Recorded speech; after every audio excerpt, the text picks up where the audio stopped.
बिस्मिल्लाहिर्रहमानिर्रहीम। आज हमारा फिजियोलॉजी लेक्चर 11th है।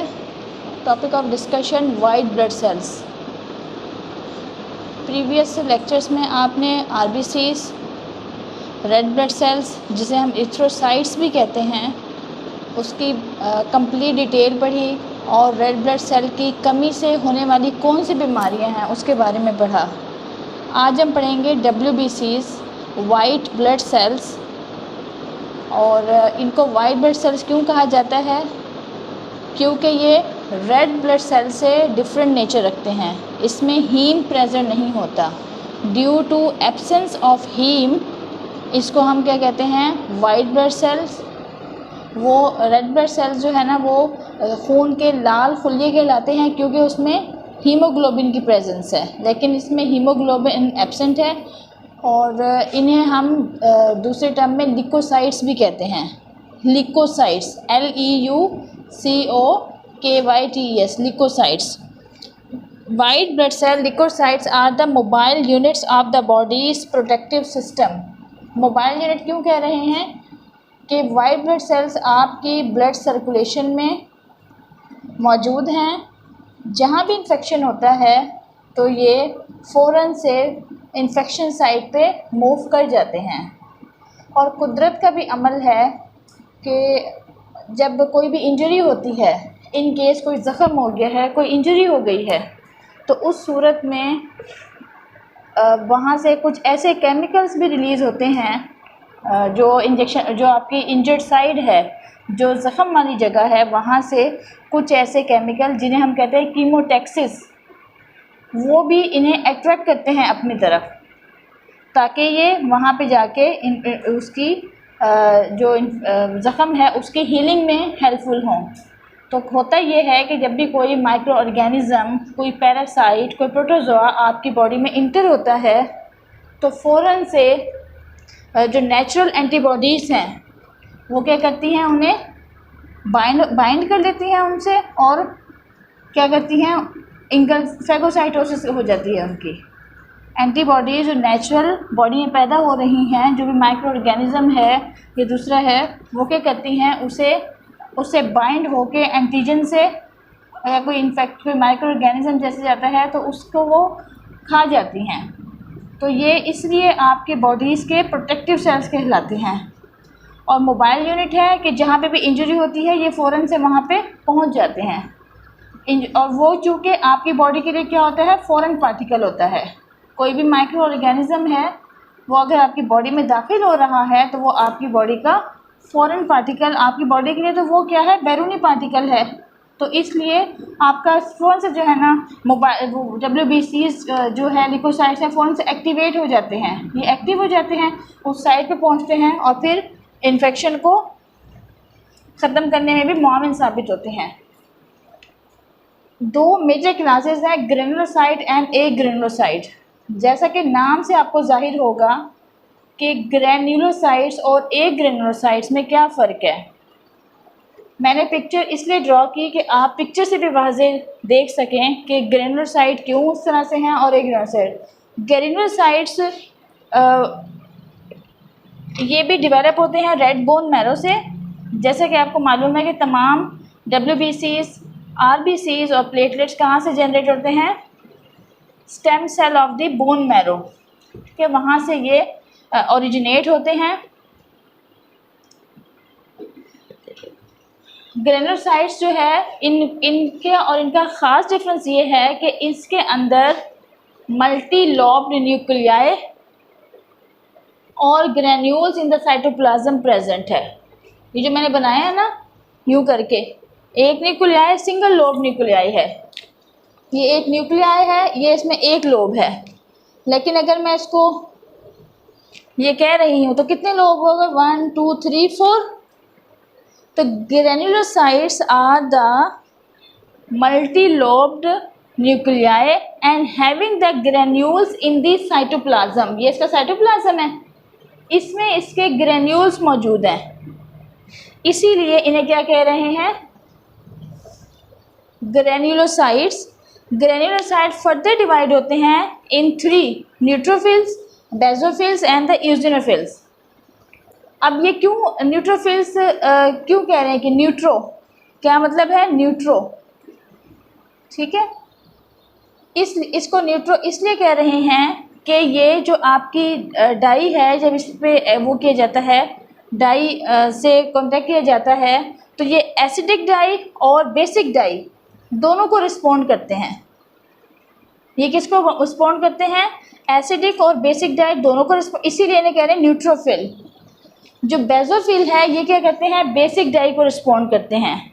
बेसिक डाई की रिस्पॉन्ड होने की वजह से इनके जो ग्रेन्यूल्स हैं वो किस कलर के हैं? थोड़े से पर्पल कलर के होते हैं। जो नेचुरल कलर है इन पिगमेंट्स का वो कौन सा होता है? पर्पल कलर होता है। और इनका इओसिनोफिल इसलिए नाम है कि इसमें जो इनके ग्रेन्यूल्स हैं वो किसे रिस्पॉन्ड करते हैं? एसिडिक डाई को रिस्पॉन्ड करते हैं, इओसिनोफिल। इसी वजह से जो इनका जो कलर है वो कौन सा है? रेड है, ठीक है। ये डिफरेंस समझ आया आपको कि granulocytes are the multi lobed cells having the multi-lobed nuclei and the granules in the cytoplasm. That's why they are called the granulocytes. Neutrophil, basophil and the eosinophil ये इनकी परसेंटेजेस है। न्यूट्रोफिल टोटल काउंट कितना होता है? 62%। Neutrophil बहुत ज़्यादा मिकदार में present होते हैं और 2.3% बेसोफिल है और 0.4% इओसिनोफिल्स। हाँ 0. अच्छा वो मैंने एक्सचेंज किया है ना, मैंने इधर उधर लिख दिया है, ठीक है। इओसिनोफिल 2.3 है और मैंने वो तरतीब चेंज कर दी है यहाँ पे ना, तो यहाँ पे मैंने वो जो लिखा हुआ था उसी को सिर्फ देखा, ठीक है। वो आप करेक्शन कर लें।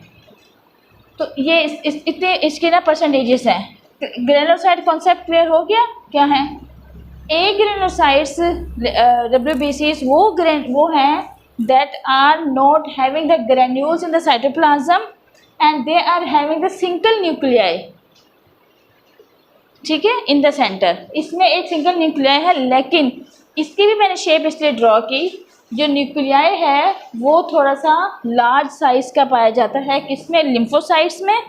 और जो न्यूक्लियाई है वो थोड़ा सा इस शेप का पाया जाता है और इससे वो स्मॉल साइज़ होता है, वो मोनोसाइट्स में पाया जाता है, ठीक है। तो ये पिक्चर मैंने ड्रॉ करके आपको बेसिक डिफरेंस बताया था कि आपको पता हो लिम्फोसाइट्स भी हैं, मोनोसाइट्स भी हैं। इनमें जो न्यूक्लियाई है वो लार्ज इन साइज़ होता है और साइटोप्लाज्म कम मौजूद होता है। इसमें न्यूक्लियाई थोड़ा स्मॉल साइज़ का होता है और साइटोप्लाज्म ज़्यादा मौजूद होता है। इनकी परसेंटेज 30% एंड 5.3% है। इसी वजह से आप बुक में देखें कि लिखा हुआ है पॉलीमॉर्फो न्यूक्लियर न्यूट्रोफिल्स। वो क्यों कह रहे हैं पॉलीमॉर्फो? पॉली मीन्स के मल्टी लोब न्यूक्लियाई है, पॉली मल्टी लोब न्यूक्लियाई की वजह से यूज़ कर रहे हैं टर्म। मॉर्फो उसकी शेप और न्यूक्लियर कि वो न्यूक्लियाई है मल्टी लोब, इसीलिए इसको polymorpho nuclear eosinophil, polymorpho nuclear basophils, polymorpho nuclear eosinophil use कर रहे हैं टर्म। अब आ जाए ये इसकी स्टेजेस हैं कि एक जो WBC है वो कैसे मैच्योर होता है और कैसे जो है ना बेसोफिल बनता है। सबसे पहले जो आपका स्टेम सेल है उससे हीमोसाइटोब्लास्ट बनता है। हीमोसाइटोब्लास्ट बनने के बाद myeloblast, lymphoblast and monoblast 3 cell जो है ना जनरेट होते हैं। माइलोब्लास्ट के बाद जो है ना ये कन्वर्ट होता है प्रोग्रेन्युलोसाइट्स में कन्वर्ट होता है। और इसमें भी देखें आप कि जितने भी होंगे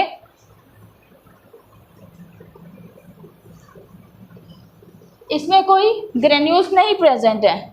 प्रोग्रेन्युलोसाइट में कन्वर्ट हुआ, उसके बाद ये 3 उसमें इस सेल से फिर फर्दर 3 सेल प्रोड्यूस हुए, neutrophils, eosinophil and the basophils. इस तरह से ये मैच्योरेशन स्टेज है। माइलोब्लास्ट बनता है, फिर ये प्रोग्रेनुलोसाइट्स में कन्वर्ट होता है, उसके बाद न्यूट्रोफिल, बेसोफिल, इओसिनोफिल। इसी तरह से हीमोसाइटोब्लास्ट से लिम्फोसाइट्स मोनोब्लास्ट एंड लिम्फोब्लास्ट बनता है। लिम्फोब्लास्ट से फर्दर जो है ना लिम्फोसाइट्स पैदा होते हैं और मोनोब्लास्ट से फर्दर मोनोसाइट्स डेवलप होते हैं। तो ये क्या कहलाती है? Stages of maturation of WBCs। ये भी आपको पता चाहिए, एक साइकिल आपसे पूछा जा सकता है, ये भी नोट कर लें। वैसे आपकी बुक में भी एक गिवन है, लेकिन ये सिर्फ वाइट ब्लड सेल का था इसलिए ज़्यादा ईजी है।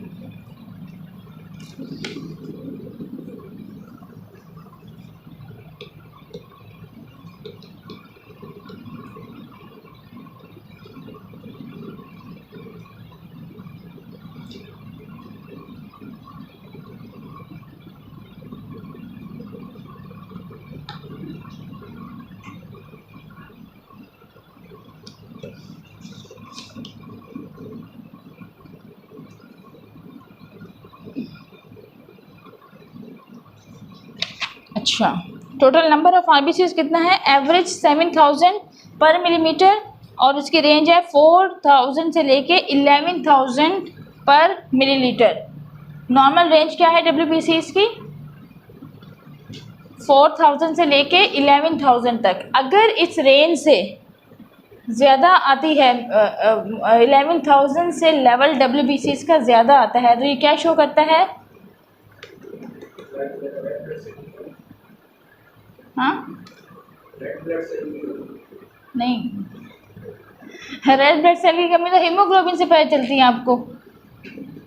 रेड ब्लड सेल्स में हीमोग्लोबिन होता है, वाइट ब्लड सेल तो बिल्कुल डिफरेंट चीज़ें हैं। अगर रेड ब्लड सेल में हीमोग्लोबिन की कमी होगी तो उससे पता चलता है कि हीमोग्लोबिन डेफिशिएंसी है। लेकिन अगर वाइट ब्लड सेल्स हैं उसकी कमी या ज़्यादती दोनों जो है ना नुकसानदेह होती हैं। अगर उसकी ज़्यादती होती है तो इसका मतलब ये है कि कोई ना कोई अंडरलाइंग इन्फेक्शन मौजूद है। अगर WBCs का काउंट जो है ना इस रेंज से आउट होता है तो उसका मतलब ये होता है कि कोई इन्फेक्शन मौजूद है। और कम होना भी आपको मतलब कि वो भी ठीक नहीं होता। उसमें फिर क्या होता है? इओसिनोफिलिया ज़्यादा, न्यूट्रोपीनिया, टर्म सुनिए, न्यूट्रोपीनिया जैसे एनीमिया, पीनिया एनीमिया ये कमी को शो करते हैं, और फीलिया न्यूट्रोफीलिया ये कि इसको ज़्यादती को शो करते हैं। लेकिन जो है ना सिंपल मार्कर कि अगर WBCs की मिकदार ज़्यादा होती है तो वो कोई ना कोई अंडरलाइंग इन्फेक्शन है आपकी बॉडी में।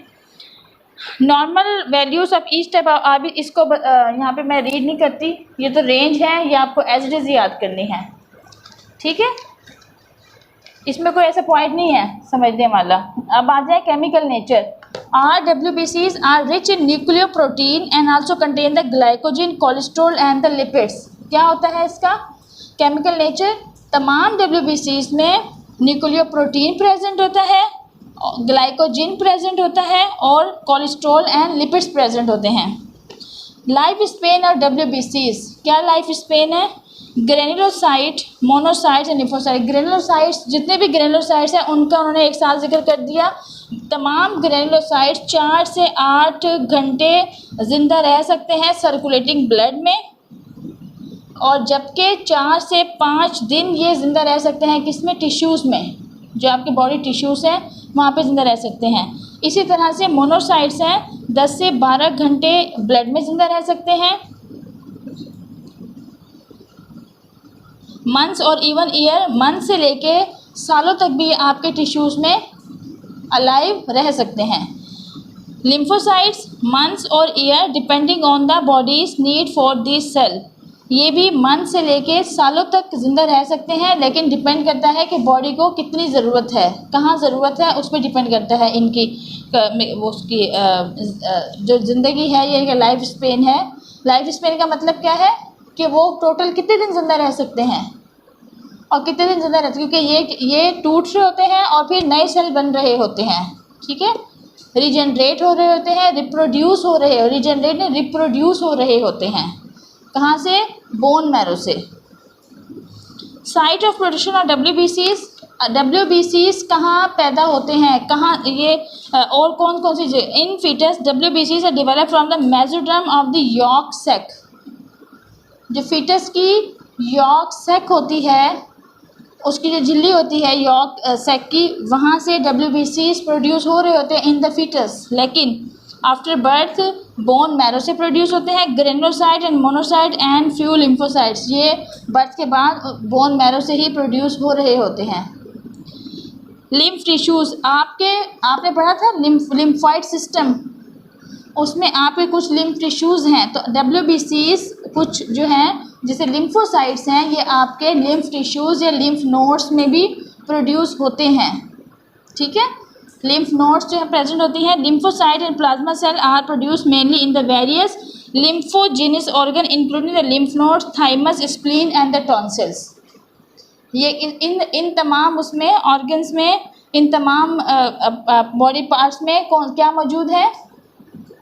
लिम्फ नोड्स मौजूद हैं, और ये जितने भी लिम्फ नोड कंटेनिंग ऑर्गन्स हैं उसमें आपके WBCs प्रोड्यूस होते हैं।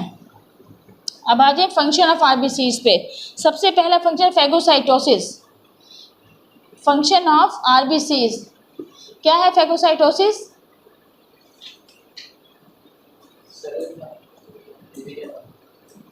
सेल, हाँ,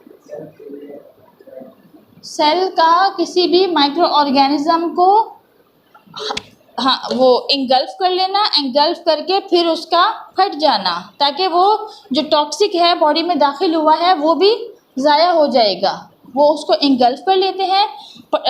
this is the process by which neutrophils and macrophages engulf and destroy the bacteria. जो आपके न्यूट्रोफिल्स हैं और कुछ मैक्रोफेजेस आपकी बॉडी में पाए जाते हैं, वो क्या करते हैं, कोई भी बैक्टीरिया जो आपकी बॉडी में दाखिल होता है उसे engulf कर लेते हैं, engulf कर लेते हैं, उसे अपने अंदर ले लेते हैं और फिर बस्ट हो जाते हैं, वो फिर फट जाते हैं, ताकि वो जो टॉक्सिन है, जो बैक्टीरिया है वो बॉडी में दाखिल हुआ है, वो भी सरवाइव ना कर सके। ये प्रोसेस किस लिए बनाया गया है? इसीलिए बनाया गया है ताकि जो बैक्टीरिया है या दूसरे जो प्रोटोजोआ हैं या ऐसे कोई इन्फेक्शियस ऑर्गेनिजम्स हैं उन्हें वो ज़िंदा ना रहने दे। engulf करने का मकसद ये है।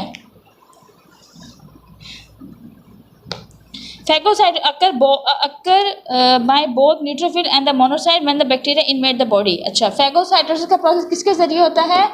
मोनोसाइट्स के ज़रिए और न्यूट्रोफिल्स के ज़रिए। आपके जो मोनोसाइट्स हैं और न्यूट्रोफिल्स हैं वो फैगोसाइटोसिस के अमल में अहम किरदार अदा करते हैं, और ये जहाँ भी ऐसा बैक्टीरिया होता है ये वहाँ पे पहुँच जाते हैं, क्योंकि ये मोबाइल यूनिट है। आपने पढ़ा WBCs are the mobile unit. Mobile unit क्यों कह रहे हैं कि जिस साइड पे इन्फेक्शन देखेंगे ये उसी जगह पे मूव कर जाएंगे, उसी टिश्यू को क्रॉस कर जाएंगे, उसे क्रॉस करके वहाँ पे ये माइक्रो ऑर्गेनिज्म को engulf कर लेंगे। engulf करने के बाद जो है ना बस्ट हो जाएंगे, फट जाएंगे, ताकि वो जो टॉक्सिन है या माइक्रो ऑर्गेनिज्म वो ज़िंदा ना रहे।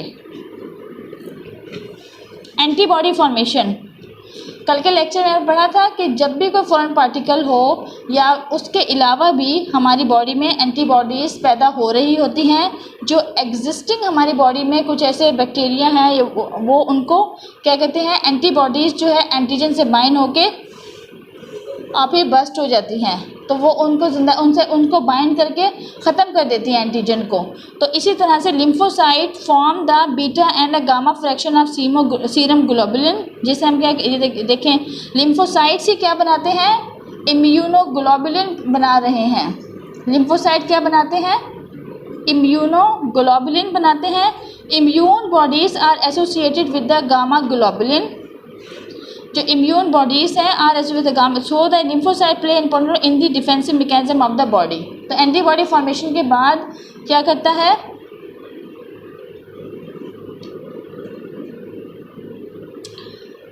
जैसे आपने देखा होगा कि अगर एक डॉग बाइट करता है तो उसे दो चीज़ें एडमिनिस्टर करते हैं ना।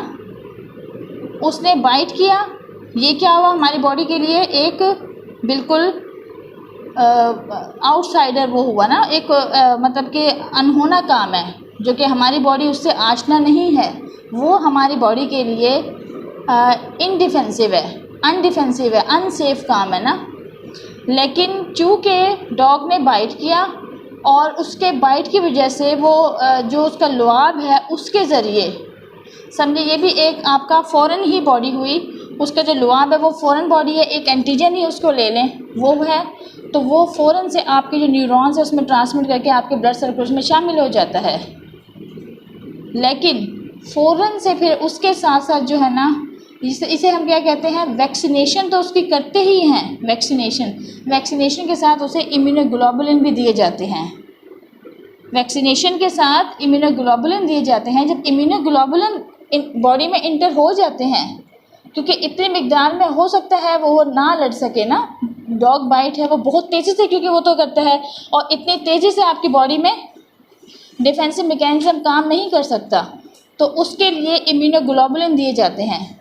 वो जो इम्यूनोग्लोबुलिन है वो कौन बना रहा है, लिम्फोसाइट फिर उन्हें रिकग्नाइज़ कर लेता है, रिकग्नाइज़ करके वो जो इम्यूनोग्लोबुलिन देते हैं, तो उसके बाद आपकी बॉडी में क्या पैदा होना शुरू होती है, एंटीबॉडीज़ बनना शुरू हो जाती हैं।